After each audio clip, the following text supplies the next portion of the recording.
All right, let's go down the road together. A lot of things we want to cover today. That's right. We want to make sure we hit upon, well, what's going on when it comes to the COVID crisis in North Dakota, which our numbers are getting nothing but worse. Got an interesting story coming up in regards to a young man that was scared to beat heck by a deer. It's one of those things where you go through and you say, what if it was me? Well, trust me, what if it was you? You're going to do that same thing when you take a look at it. Got some interesting guests for you. Going to head to Minot, get a chance to visit with the mayor. Going to talk to a gentleman that talks about presidential transitions.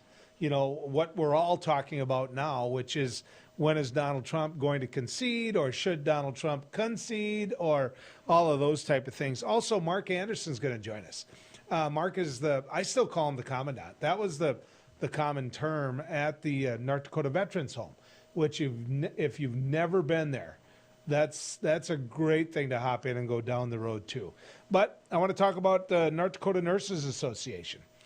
The governor is short of people when it comes to health care. He is. What he's put together, the plan that he's put together in all of this, and the health care providers who have kind of, we're good, we're fine, all of that type of stuff, those same healthcare providers are finding themselves without the nursing staff that they need. And that's a serious problem because North Dakota's numbers are going through the roof. They really are. A day ago, we were looking at 30 deaths. Now, that's a lot of deaths in a state like North Dakota where there's only, 730 to 750,000 people on any given day that call it home. So imagine that scenario. Imagine if you're the governor, what you can do about it. Well, he's short nurses. So what was his answer to all of that? The nurses that were home that have been diagnosed with COVID can come back to work. As long as it's in the COVID unit, you can come back to that hospital and you can go to work in the COVID ward or whatever they call it, even with COVID. You have to be asymptomatic, but you can go back to work. A lot of people raise questions about that. In fact, it got a lot of attention nationally. On every major network, it was pointed out because everybody's looking at the crisis now as it picks up in the cold and flu season. Everybody's looking at, okay, what states are bad? What states are bad? What are they doing? Well, North Dakota is one of those. Governor Doug Burgum has gotten the attention of the nation, and it hasn't been in a good way. It hasn't been. Now, you can ask yourself or answer yourself whether or not you think that he had no choice, that this was going to happen. And the way that the governor's handled it is as best as what anybody can in the middle of a pandemic. Or you can ask yourself whether or not we need masks on mandatorily. I mean, if you go to Western North Dakota, you're not going to see masks. You're going to see, 20% of the population wearing a mask? And let me add one more thing to that. If you go into a Costco or a Walmart or that local supermarket, you're going to have to wear a mask. You're going to. So don't tell me you don't have one. And don't tell me that you don't wear one. When you want to do trade, when you want to do business in certain places, you accept it. You accept that you have to wear one. But when you're outside, masks have turned into, and in your local private businesses, or for that matter in schools and other places, you're treating masks as though they're some kind of political statement. That if you wear a mask, that means you don't support outgoing President Trump. And I'm saying outgoing because we'll get to that later, where we can talk about what's happening in the vote count. But it's almost as though that means that you've given in. And I don't get it. I really don't get it. Anyway, the North Dakota Nurses Association said no. We're not going to do that, Governor. We don't believe our people should have to go back to work when they've been diagnosed with COVID. We don't believe that that's a commitment that we have to fulfill when we've been diagnosed as positive with COVID, and I don't blame them. I don't blame them one bit. As someone who has COVID, I do a radio show. I do a TV show. And you know what? I would have liked to have been able to continue and do all of that at the same time. I was able to do some radio once I got healthy enough to do radio. I mean, my throat hurt so bad I couldn't do it whether I wanted to do it. And I was running a fever. And so being in a radio studio is the last place in the world I should have been. Now, I understand what the word asymptomatic means. I get it. I understand it. But I also know that it means you even have a greater chance, because your immunities are down, of getting sicker. And so I don't blame them. I don't blame them one bit. Johns Hopkins University researchers say 1 in every 3 residents have tested positive for the coronavirus in the past week. As of today, there are 10,421 active cases in the state of North Dakota. We're going to talk with the Minot mayor about this. We're going to talk about it as a surge of what's happening in his community. And, you know, it's going to be really interesting because you can do this with us. You can follow us on Twitter, on Facebook, and you can communicate to us whether or not you think masks work, period. I mean, that can be part of the overall discussion that we have. Remember that if I wear a mask, the reason I'm wearing a mask is to protect you. Now, there is some science behind the fact that a mask can protect the individual wearing it as well. But the primary reason that people are wearing them is because they want to protect the people that they're around. So my question is, what do you do? I mean, what are you doing at home? I wear a mask unless I forget. Once I get outside, I take the mask off. I don't know, I probably shouldn't do that. But if I leave a restaurant where I'm wearing a mask, to my table, I wear a mask to the table. I wear a mask if I go to the restroom. Once I'm sitting there, obviously eating or having a drink or whatever goes with a noon lunch, then you know what? I don't wear it. And then I put it on when I leave. But if I get out in the parking lot and I'm 20 yards from my pickup, I take it off. Now, should I wait until I'm inside the pickup? I guess I need to discipline myself better than that way. Because a lot of times I do. But the fact of the matter is I wear a mask. So do you. And it isn't a sign of weakness. It isn't a sign of weakness on my part or politics on my part. I don't wear a mask because I voted for Joe Biden.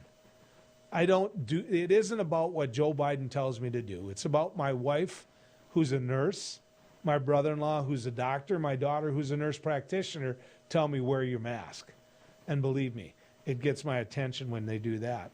Now, the president has yet to concede the race. The numbers in Arizona are starting to close out. As you can see, Arizona has become that state that people are, well, they're pretty sure it's definitely going blue. If you look at the percentages, 49.4% for Joe Biden, 49.1% for Donald Trump. There was a time in my life that you never in a million years thought that Arizona would vote Democrat for a president. Never. I can tell you this, strategy-wise, don't tick off the ghost of John McCain. Don't do that. That was one of the most foolish things that President Trump did, and not just in Arizona, nationwide. To criticize a man who laid in a prison in Vietnam, who when told he could be released from that prison, and he said, I'm not going until these guys go with me, and stayed there longer because of it. To criticize that man that took on public service and served for years in the United States Senate, that was just stupid. That was just flat out stupid. And now with losing Arizona, we can argue about Pennsylvania all we want. But the truth of the matter is, Joe Biden doesn't need Pennsylvania anymore. He doesn't need it anymore. And that's because he has Arizona. The vote total will get to 270 and beyond without Philadelphia, without Pennsylvania, without the places that he's making an argument. I want to talk a little bit about the lawsuit that they brought and the cases of fraud and the reasons that they cite in their lawsuit. Here's one individual, Republican observer. He said that there was fraud in the race in Philadelphia and in Pennsylvania because a man of intimidating size followed her too closely. Ooh, I mean, that had to be just terrifying. So a guy bigger than you followed you around as an observer, and he was bigger. Well, there's a reason to throw out every vote. Also, one of the observers said that the workers were using the sound system to make announcements. And this was very distracting to that individual because he was trying to concentrate. So as the person that was running the election got on the PA and said, look, the line over here is shorter, keep your 6 feet away, when the individual did all of that, that encumbered the poll watcher, you know, so that they couldn't do their job because they couldn't concentrate because it was just too loud. There's others here. Absolutely ridiculous. The fact that they only had like 20 minutes of training for their party to do this is an indicator of the fact that, you know, they didn't take it serious enough. And they just thought that whoever they hired was going to go around and say that this election was skewed. It was all that and more. Now, here's the other thing. Just one more example. One of the poll observers on the Republican side said that one of the big problems that they had was the fact that the envelopes were in pristine condition. Well, they weren't mailed. They were put into drop boxes. So it's frustrating. One other thing I want to get to, and I just, you know, and I probably could get to this a little bit later in the show, but there was a young boy, 12-year-old boy, that was attacked by a buck in Minnesota. Just listen to the audio clip of his mother, Hillary. The boys just stopped, dropped their axes, and slowly backed up, hoping that this buck would just go away, but it didn't. It stopped, it stared at Simon, it stared at Eli, and then it charged Eli, knocked him to the ground. And then, as Eli states it, Mom, I became an egg, meaning he brought his legs up to protect his stomach, and so the back of his legs, because the deer just kept ramming him. So they're chopping wood in the backyard. I mean, bucks are in rut. I get that. Believe me. I'm hoping they're in rut big time because tomorrow and the next day I'm going to be out deer hunting. That being said, you know, imagine how afraid 12-year-old Eli was. Imagine that. It's one of those things that you hear about and then you scratch your head and go, I'm glad that's not me. We're going to take a little break. When we come back, we're going to get a chance to visit with Jonathan Alter. He's the author of His Very Best. We'll talk to him about transitions right after this. Howdy, folks. It's a Line Cafe. I reckon it's time you're due for a hearty meal. So saddle up for the day with one of our hay-bossing breakfast homemade soups. Fill your grill at a salad bar. Sink your teeth into our famous Line burger and barbecue ribs. Top it off with spur-rattling pie with a calm roll that's sure to put a smile on even the toughest outlaws. Shake the dirt off the boots each night and warm up with the gang. Tell them about it, Stacy. I can't wait to see you at the County Line. Capital City Restaurant Supply is your one-stop shop for quality restaurant products for the large to small kitchens. Commercial-grade restaurant and bar supplies, limb game processing equipment, refrigeration, dinnerware, and smallware. We sell everything including the kitchen sink from trusted manufacturers for the chef and all of us. Open to the public since 1971, we are veteran-owned and North Dakota proud. Let us take care of your restaurant and home kitchen needs today by visiting us at 1414 Interstate Loop in Bismarck or on the web at capitalcityrestaurantsupply.com. Beck Communications is honored to be recently recognized with 3 Broadband Now awards. Beck Communications Cooperative was awarded in the categories of Top Internet Speeds Nationwide, Top 3 Fastest Internet Providers in North Dakota, and North Dakota's #1 Fastest Fiber Provider. It's only through the support of our members and customers that Beck Fiber delivers award-winning speeds and service. Thank you, Beck Communications Cooperative members and customers, for your years of continued support. Introducing Accord Comfort Sleep Systems, a better way to sleep. We offer you 5 different models to give you the perfect choice of support and body comfort. Every model begins with our exclusive Accord Comfort Reflex Layer. This ensures proper spinal alignment and a deep down body relief. Our 8-inch Whisper Breeze provides a medium firm feel, and our 10-inch Gentle Night model has a quilted top, giving you a medium plush comfort. Both use Outlast fabric on the top of your mattress, ensuring that your body temperature is not too hot and not too cold. Our Copper Rest Sleep Series is our premier mattress, offering your choice of firm, plush, and luxury plush. Every model uses copper-infused gel latex and provides all the health benefits of copper. Accord Comfort mattresses are handcrafted in the USA and come with a 60-night sleep guarantee. You're going to love sleeping with us. Order today exclusively at accordsleep.com or Tom's Home Furnishings in beautiful downtown Harvey.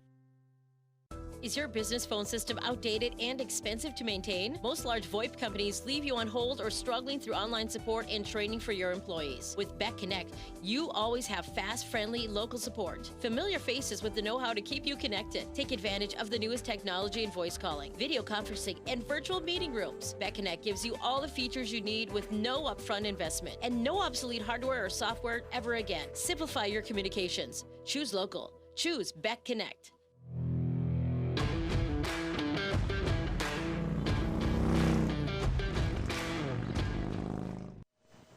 Welcome back to Down the Road. We're going to head to a different place right now. We're going to get to Jonathan Alter. Now, Jonathan is the author of His Very Best.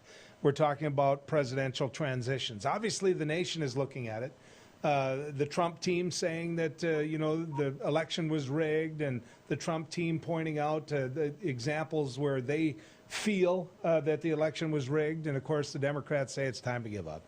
It's time to quit. We've elected a new president of the United States, and let's begin the transition. Well, Jonathan Alter, talks about in his book that the transition, the presidential transition from Jimmy Carter to Ronald Reagan in 1981. Mr. Alter, good to have you on with us. Great to be here, Joel. Well, I just hit on what the book is about. Talk to me about it. Tell people about your book. So this is the first full-length biography of Jimmy Carter, which is kind of amazing when you think about it. Like Ted Kennedy and Ronald Reagan and the other big political players of his era have all had a half dozen biographies. Carter had none, so there's a big hole in the line of scrimmage for me on this. And it turns out he's led this, epic American life. And whatever one thinks of him, and my book is very much warts and all, he made his 4 years were very consequential. And so I describe him as a political failure, but a substantive and far-sighted success in many areas that people have forgotten about. In 1976, when Jimmy Carter was first elected, I'm a Democrat, so I was a big Carter supporter in my grade school at the time, and I have to tell you, I swung the vote in my little grade school, all 8 votes. 7 of those went to Jimmy Carter. That being said, you talk about the consequential. You talk about the circumstances. I mean, Jimmy Carter went through a lot. I mean, he got a wet bundle that was handed off to him, Jonathan. Yeah, he did. He got swamped by events. Oil prices had gone up 14-fold, not 14%, but 14-fold in that decade. And the Russians invaded Afghanistan. The hostages were seized. You had a terrible economy, in part because Carter appointed a guy named Paul Volcker to be chairman of the Fed, and he jacked up interest rates in order to end inflation, which was killing us, right? Mm-hmm. But inflation didn't end. The harsh medicine didn't work until Reagan was president. So Reagan got the credit for the improved economy that Carter established by appointing Volcker. But the short-term pain was really, really considerable. Joel, one of the things I wanted to do in this book is not just cover the accomplishments or the failures of Jimmy Carter, but portray the man. And he's a fascinating, really complex figure with a truly eccentric family. And I noticed that, one of the, I guess it's the kind of icon you have for your show is a motorcycle. Is that right? You got a motorcycle? I ride Harley. Yep. Right. Okay. So I'm going to tell people something that almost none of them know. So everybody remembers Billy Carter, right? And he had Billy Beer, mm-hmm. That was Jimmy's brother. And what they don't know is he'd pour out the Billy Beer, which he couldn't stand. He'd fill the can with vodka and then drink that. And Billy was a good old boy and really pretty funny. And when Carter was first running for president, Billy said, I got a mother, that's Jimmy's mother, his mother, went to the Peace Corps at age 68. I got one sister who's a holy roller. That's his sister Ruth. I got another one who rides with the Hells Angels. My brother thinks he's going to be president of the United States. I'm the only normal one in the family. And so when he was talking about his sister Gloria, anybody who knows the history of the Hells Angels knows that Gloria Carter Spann, Jimmy's sister, was the den mother of the Hells Angels. And when she got sick and her husband Warren resolved all their disputes, she kept their books, and Warren was kind of a judge when the various members of the Hells Angels would have, this is Jimmy's brother-in-law, when they would have arguments of one kind or another. And every member of his immediate family, his father, and all three of his siblings died of pancreatic cancer. And Gloria got it, I think, a second after his father in the early 1980s, long after Jimmy left office. And the Hells Angels came and they guarded her hospital room. And then, and she had on her property in Plains, Georgia, she had like 15 outhouses for many years for the Hells Angels when they were riding in, and other motorcyclists when they were riding in Southwest Georgia. And she was a very avid Harley rider herself. And when she died, her tombstone reads, "She rides in Harley heaven now." That's Jimmy Carter's sister. I never knew. I knew about Billy Beer. You know, being that young, we snuck it and we tried it. And quite frankly, it was as bad as vodka too. Oh, it was horrible. It was It horrible. was terrible. By the way, just one more thing about Gloria, because I mean, I'm trying to give people a sense that my book is not homework. You know, there's a lot of fun stuff in it. So I was interviewing Amy Carter, only the second interview she ever gave. I talked to Jimmy and Rosalind Carter a lot, and as well as their kids and, you know, Vice President Mondale, all the people who work for them. But I was talking to Amy, and we were talking about her Aunt Gloria, and she said she had a tattoo, you know, and I said, really? What was it of? Was it a Harley?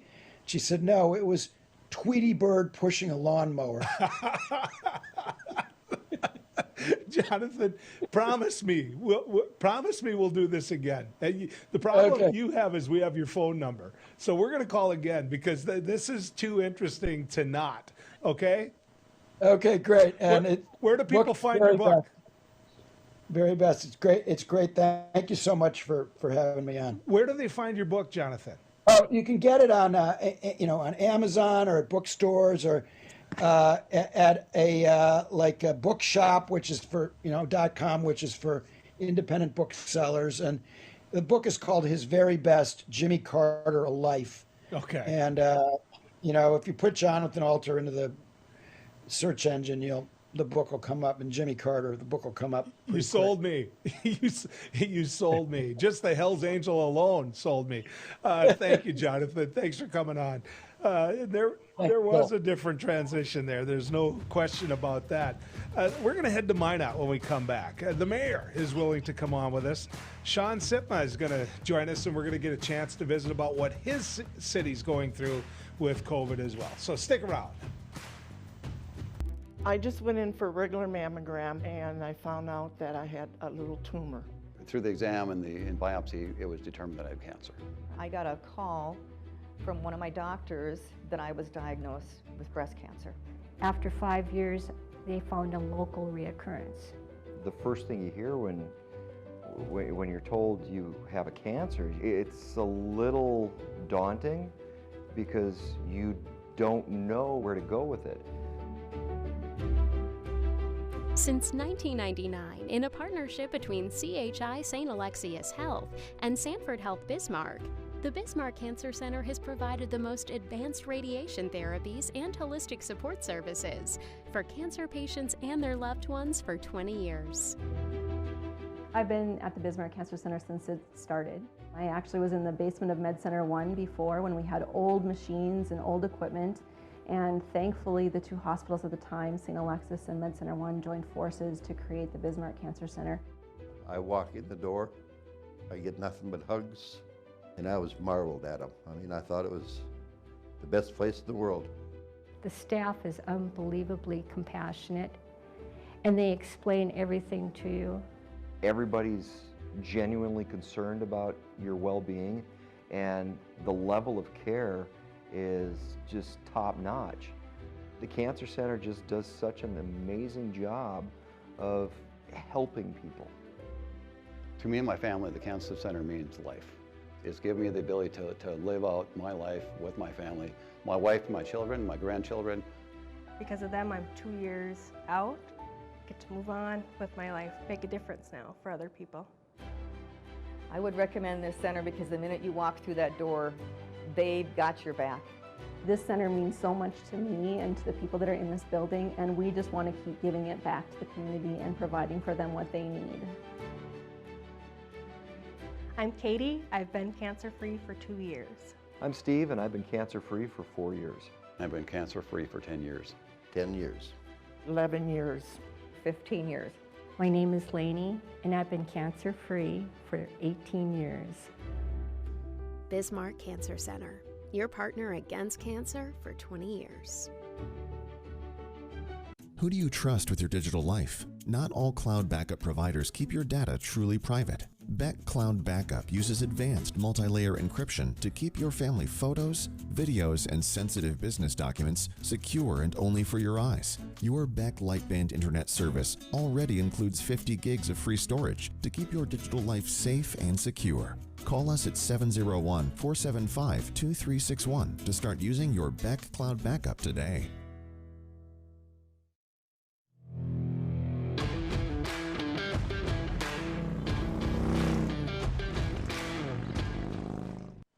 Welcome back to Down the Road. Today, NBC was standing outside and interviewing people in Fargo in front of Sanford. And the reason they was because Governor Burgum has determined that they're short enough of nurses that nurses who are asymptomatic but positive with COVID could pitch in. They could help out. They could go back to work in the COVID unit, I might add. And that's got the nation's attention. North Dakota has gotten the nation's attention. Now, the next guest that I'm going to bring in hasn't, every now and then you see an elected official that doesn't let grass grow under their feet. I've watched him conduct passionate city council meetings. I've watched as he's dealt with very critical situations with respect and professionalism. And I got to tell you, I was pretty impressed. Mayor Sean Sitma is with us right now. He is the mayor of the great city and the magic city of Minot. Mayor, good to have you on with us. Good afternoon. Certainly wish we could be chatting under other circumstances, but it is what it is in 2020. Yeah, I want to talk about the numbers. 1,418 active cases in Ward County are the numbers I see, and that's just under Cass County, which is at 1,713. Obviously, Ward County for me and from Richland County is a pretty big county population-wise, but it's not anywhere close to Fargo and Cass County. And so for those numbers to be that close, it gets my attention. You said, you know what? In my city, you're going to wear a mask. Why did you do that? Well, you take a look at the repercussions of doing nothing, and that cost is simply just too high. We've seen the mortality rates increasing as the availability for adequate health care continues to tighten. You just talked about that in Fargo and what Governor Burgum's actions were, and that's no different than here in the Magic City. The challenge that we, like everybody else, has is how do we mitigate the spread? How do we take some of the load off of the healthcare professionals? How do we take some of the load off of just trying to maintain a strong economy? And I think everyone, psychologically, this is a heavy toll for everyone across the board on all different levels. The mask mandate, was called on for by many, and others it was pushed back and continues to be pushed back by some folks who feel it is an infringement on their freedoms or rights. But the reality is it's a small ask to take care of a neighbor. That combined with hygiene and just other very small precautions can go a long way. And I think that's a small ask for neighbors today. So what do you say to those people that constantly call into my radio show who say, you know what, they're not going to do it? And so why have it? It needs to be voluntary, and there's not any masked police out there with any bite to do anything about it in the first place. What do you say to those people? Say, talk to some people who've had some firsthand experience now with it on a very difficult side. I've watched a lot of people on their own admission on social media say, you know, I was an anti-masker until I got COVID, or until one of my family members substantially suffered through COVID. Go have a hard conversation with real people who've been touched directly, and maybe it might open their eyes. Maybe it will only embolden them to where they're at already. And the hard part I struggle with are the people that say, you know, it's the elderly folks in the assisted living or long-term care that are dying. They were going to die anyway. That, to me, is not a humane answer. It's definitely not what I represent, I think, as a North Dakotan, and I sure as heck hope other people are not standing on that moral ground. I couldn't agree more. Who is it that has the right to say that grandma has gone to enough basketball games, gone to enough weddings? I mean, I don't get that. You mentioned people with COVID that have had that personal experience. I have. I've had COVID. It's not the flu. And it's scary. When you lose all sense of taste, all sense of smell, when you get a fever of 102 for quite a while, like I did, when you're sitting there with the shakes, and to this day I'm short of breath. When I would come to the Magic City and do radio shows, whether it be for the State Fair or the Norse Coos Fest or for whatever reason, I love mine, and I've been there a lot. I would call a friend, and I don't want to give out his name because I don't know that his family want me to give out that name, but I would call this buddy of mine, bigger than life, just a great person. And I always stayed at the same place, and I'd say, meet me at the ground round. That was walking distance for me. We'd go, we'd have a beer, and you know what? He was the third person in this state to die of COVID. Nobody knew how to treat it. Nobody really knew what to do. And I don't have that buddy anymore. When I come to your city, I'm not going to get to have a beer with him. And so for you to say that, you know, that, look, it's unacceptable. My buddy was big. I mean, he was. He was big. So what? He wouldn't have been dead the day after if he didn't have COVID. And so I think you're well within your rights. I guess long narrative, but my question is, what type of pushback are you getting? How mad did the citizens of Minot get? Well, there were some folks who were very upset, but on the side that what the effort is we're trying to keep kids in school for in-person learning. We're trying to keep businesses open. Doing nothing leads us down to the road to where we were back in March and April, where everything was shut down. And to me, that's more catastrophic than wearing this when you're out in public, washing your hands. The end game is to get through this as best we can, economically, psychologically, and intact. And if folks continue to try to compare this to the flu, I think it's very disingenuous to our local experts. And that's the point that I continue to drive home to a lot of folks is put away the social media, different reports or studies that you're seeing. Listen to your local health experts. Those that we have here in Minot have told us, you know, masks, it is part of the strategy to mitigate. It isn't the end all be all to the solution. When we hear about a limited number of healthcare personnel because of infection, close contact, or not having childcare, these are our local health experts. These are the people that we are supposed to trust. Put your trust in the people that have kept us healthy, that have helped us heal in the past. And whatever social media report that you're getting or study, compare that to what the locals are saying. And remember how important they are. Yeah. I would add this as well. It's not a political statement. It's not a political statement. You know my politics. I don't know yours, and you know what? I don't care, and you don't want to tell me. It's your business. But what I'm saying is wearing a mask isn't an indicator that I support this party or that party. And somehow in a presidential election year, it turned into that.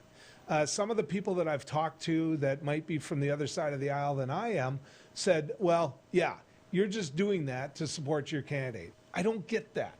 And now that the race is over, you would really think there's an opportunity for people to get past that. I've had people, Joel, that have said, well, this is a power grab. And my answer to that, or question rather, is to what end? Because if this is somehow an effort to sustain some sort of power, I just don't know what that is. And I know that that's been a narrative on either side. I could care less. Politics has no business being in this issue. This issue is concerning our neighbors, is concerning our family and friends, and how do we get through this together collectively the best that we can. Well, and another argument that I would make is the fact that there's light at the end of the tunnel. If wearing that mask, if just simply putting on that mask can get 5 people, heck, 1 person, to where we get to the end of that tunnel, wasn't it worth it? I mean, Mayor, it's about slowing it down. We're not going to solve it by wearing these masks. And dialing back to, and this maybe is your generation, Joel, a little bit before mine, but how many people have that smallpox little mark from when they had the mass vaccinations back in the day? How many times have we gone through mass vaccinations across this country to deal with serious issues? And that's not what I'm pointing to as the solution to this, because we don't quite know what that is. But the point that I'm making is we have gone through some very, very serious circumstances in the past, and they worked because people took the initiative to understand the risk and what was to gain by taking that step. So what are you seeing? Are they doing it? We have seen more people wearing masks, absolutely. And there are those that are fighting tooth and nail against it. That is where we see our community spread at right now. Now, granted, there are some folks, and one of my personal friends has wore her mask every day when she was out. She works at home. She contracted it, from what she can figure out, is when she went out to pick up some things at a local store. And that's where the hand sanitizing and hygiene and all that, it's not the foolproof answer, like I mentioned, but the more that we combine it with other aspects, the better it's going to be. We still don't have as much compliance as I would like to see, Joel. And I'm sorry, Mayor, but here's what I struggle with in the minute that I have left. Walmart, Costco, all of these different places say, you have no choice. You've got to wear a mask here. Nobody complains about that. They want what's inside. And so, Mayor, with that last 40 seconds, what would be your message to the whole state, not just the Magic City? Whole state is wearing a mask protects your neighbor, it protects your family members, and that is what has gotten through us disasters of the past, hardships of the past. How come this issue is so much more tumultuous than recovering from a flood or other big challenges? My plea is to think about others, to remember who we are as humane, neighborly, shirt off our back people. And that's really what it boils down to. It's not a power play. It's not politics. It's good-natured North Dakota. Well, I hope I get a chance to vote for you someday. I don't live in Minot, but I hope you put that name on a ballot sometime. Mayor, thank you. I appreciate you coming on. Thank you, Joel. When we come back, Mark Anderson's going to join us. He's the head of the North Dakota Veterans Home. I've known Mark for years. You want to talk about a great job he and his staff do doing things for those veterans.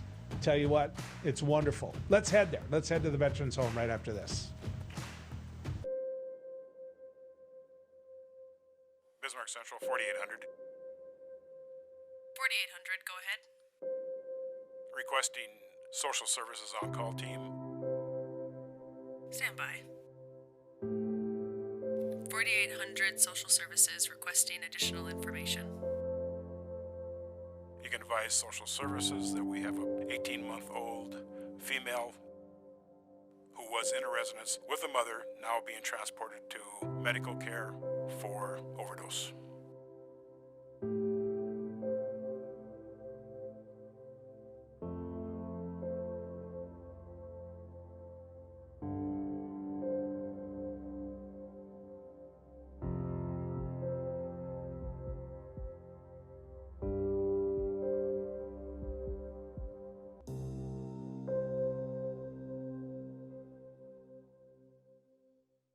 Trusting your digital life to faceless tech giants can be risky. Will they keep your family and business information truly safe from prying eyes? If you subscribe to local Beck Lightband Internet service, you already have Beck Cloud Backup. Beck Cloud Backup is the safest, most private cloud storage for all your family memories, schoolwork, and business documents. Call 701-475-2361 to start using your free space on Beck Cloud Backup today.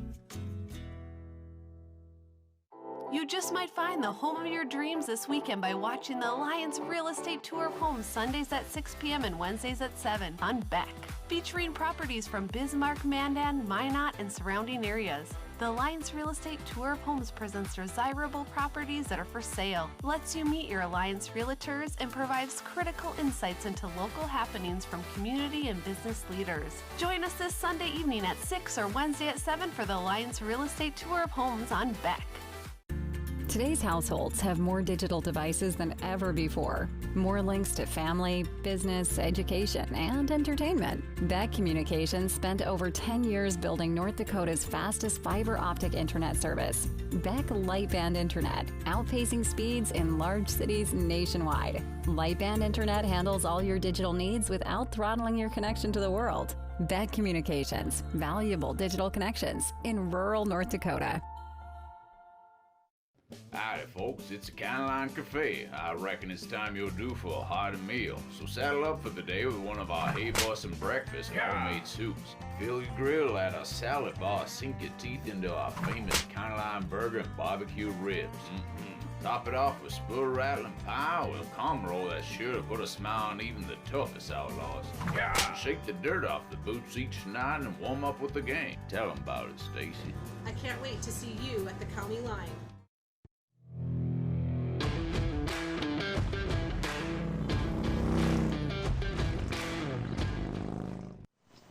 You know, this is the week of, Veterans Day, obviously, but we're thinking about veterans and talking about them a lot this week.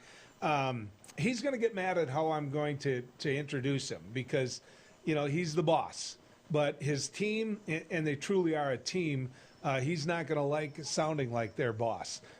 Because he's just one of the team members. Mark Anderson is the administrator with the North Dakota Veterans Home. Mark, good to have you going down the road with us. Well, thank you. Thank you for having us, and I'm excited to do the interview. All right, so here's the deal. North Dakota built a new veterans home. It's been a while now. I get that, but I've been there. It looks like brand new to me. Describe to people what happened, how that process took place. Well, basically what happened when we built the new veterans home, the old veterans home that we used to have ended up having life safety issues. And so then we were able to get federal funding, and the VA actually paid for 65% of the build in the new building. And so we were able to go through that whole process and get the funding from the VA to help build the new veterans home. And so we basically built to the same size that the old building was. We did add some skilled beds and then took away some basic care beds. But right now we sit at 52 skilled beds and 98 basic. So walk people around it. Give them a tour right here on the TV of what that veterans home would look like if they're walking around it. When you walk in the front door, you kind of walk into a bunch of a walkway for cobblestone street. And as you walk through, you'll see that you have the library off to one side, and then you have the mail, basically all the mailing. And then you have over on the one side, we have the commissary, and then we have another area where the residents can read the newspaper. And then as you walk down a little farther, you go left and you go into our B unit, or if you follow the other direction, you go on to the C pod. And the C pods the units are basically built in an H style. And so each one of those legs that are on those ends are actually, they're 13 bed units. Some are 12, some are 14, some are 13. And that's where the residents are staying. So I've saw the wood shop. I've seen, there's a lot of things that you do to to give people the opportunity to stay busy, which begs this question. How many veterans do you have there? At this time, we have, I think, 46 or 47 residents on skilled, and we have 50, gosh, we didn't do the, I'm going to say 57 on basic right now. Okay. And we up to 98. So Mark, obviously you have to be a veteran, but the qualifications of being there, tell people about that. A veteran or a veteran's spouse can come here. And, it's anybody that has served in the United States. They would have to have a reciprocity of 30 days. And or if you joined, when you had a regiment, you joined a regiment in North Dakota, you automatically can come in. If you were in Phoenix or whatever, you can actually you don't have to worry about setting up reciprocity or anything like that if you started at a North Dakota unit. This week on the radio on Veterans Day, I had the opportunity of interviewing and talking to an individual from Kentucky that was at the North Dakota Veterans Home. Explain to people how that works, how we can end up with a veteran from Kentucky who's enjoying our facility here. I think with how society has changed, you have so many people moving into the state, and families are following their families. And so you have the kids that are moving to get great jobs in North Dakota, and then all of a sudden, dad's having some problems in Tennessee, and hey, why doesn't dad move to North Dakota? And so that's what we see. We also have residents who basically have gone out and they've really done a lot of research, and they've looked at our building, and they like what they see, and they've just made application that, we have guys from all over. I mean, Washington, we have people from Idaho, Oregon. It's very interesting. See, I think people, when they think of the Veterans Home, they think, okay, veteran goes there, it's just like a nursing home. Oftentimes when I go to the Veterans Home and do my radio show or just walk around and visit with folks, some of those guys, they love going downtown. They love going downtown and seeing people in Lisbon and maybe having a beer with them, maybe having a cup of coffee. And, I think people sometimes get the wrong perception of what veterans can do there, Mark. Yeah, I mean, as far as our facility goes, the guys that are living on basic care, they drive every day. I mean, a lot of them do. Some don't have their vehicles here, but we don't. The guys can go down and have a beer. Our biggest thing that we take issue with is if they have too much. And that's fair. That's absolutely fair. Some of them might say, they've earned the right to have too much, but that's neither here nor there. The different branches, how many times have you had someone from the Coast Guard there? We've had a couple different people from the Coast Guard. Coast Guard's not, we don't have a lot of people from the Coast Guard, but we do have people from the Coast Guard. The reason I ask that is because I've gone on a number of honor flights.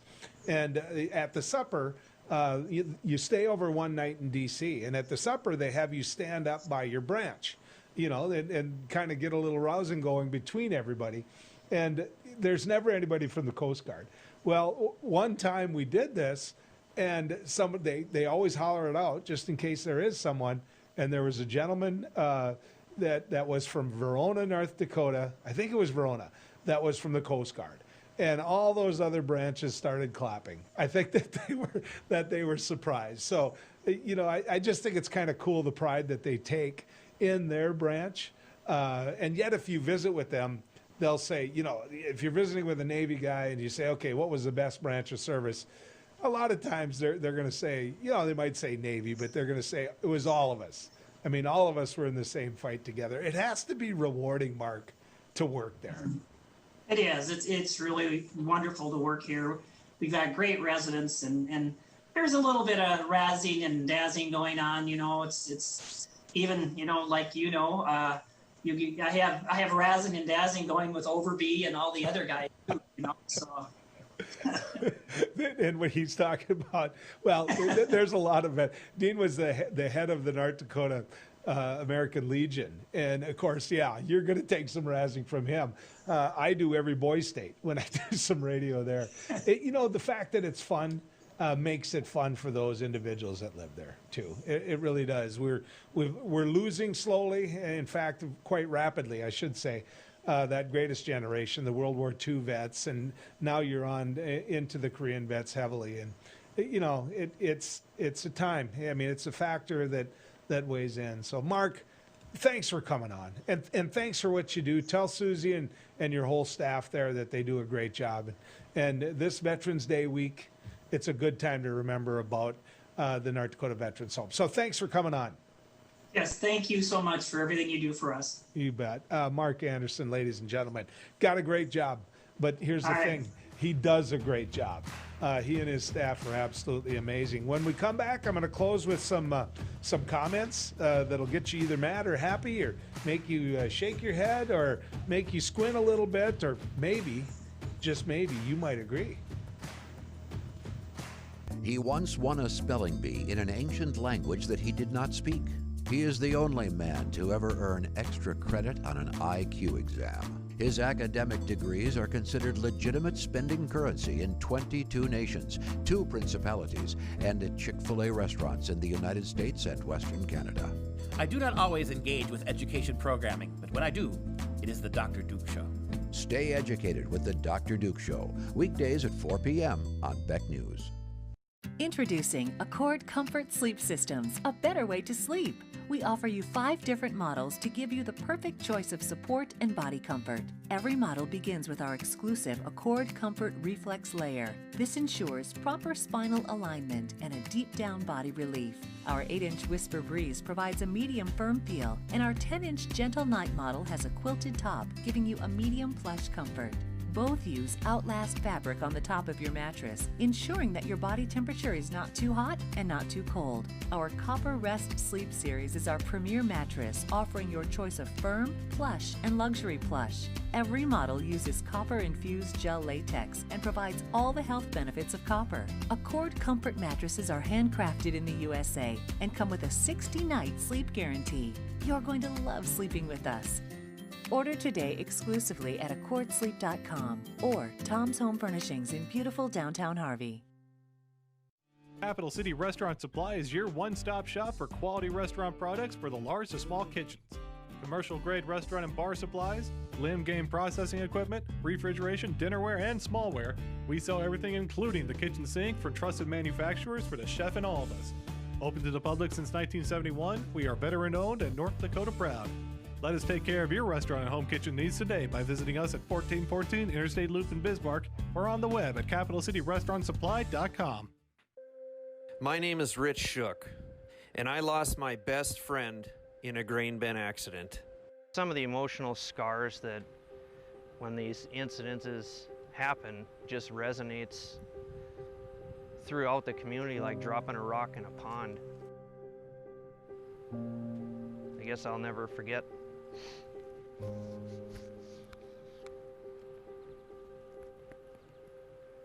At least the last moments we shared. That's why I think this is so important to get out there to people, is people think that it can't happen to you, and it can. The time it would take you to just kiss a loved one and your life is over. I believe it's unacceptable. This message provided by North Dakota Farmers Union.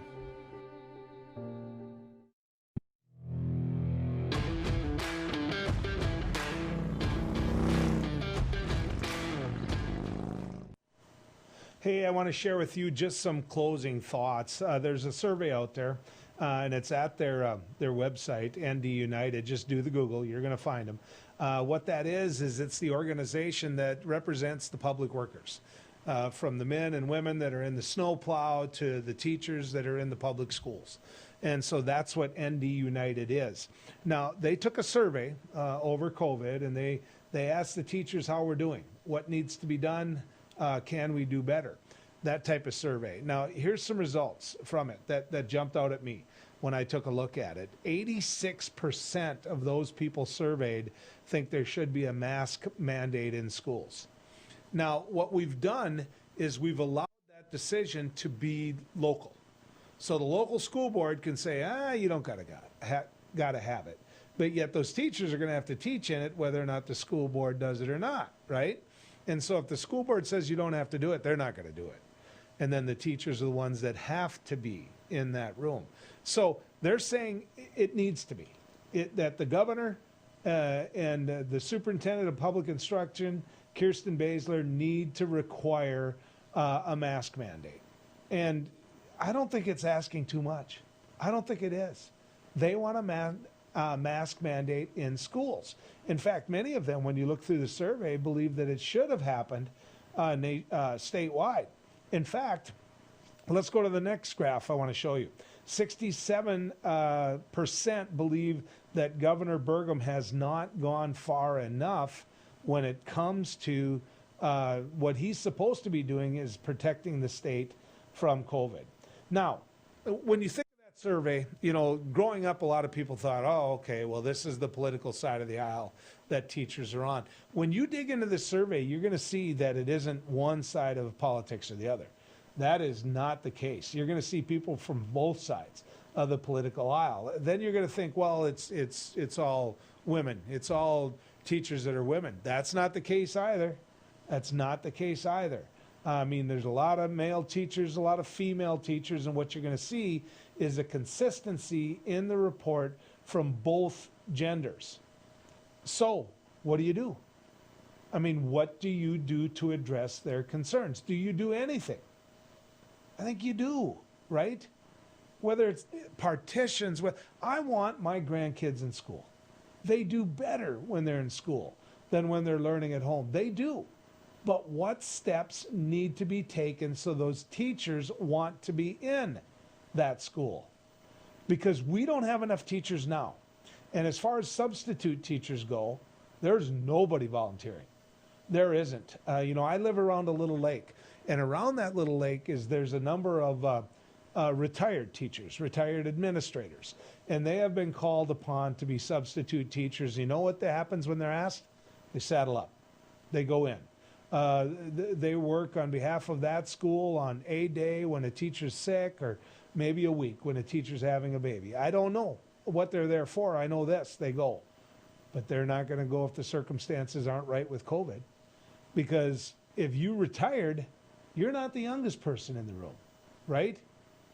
And we don't know how many kids have had COVID that were in those rooms, because it works in different ways. And so I think ND United has it right. I think that what they're doing by pointing this out to the public is right. And I think you owe it to yourself, if you believe in public instruction, to go to their website and read the whole survey. Good riding with you, folks.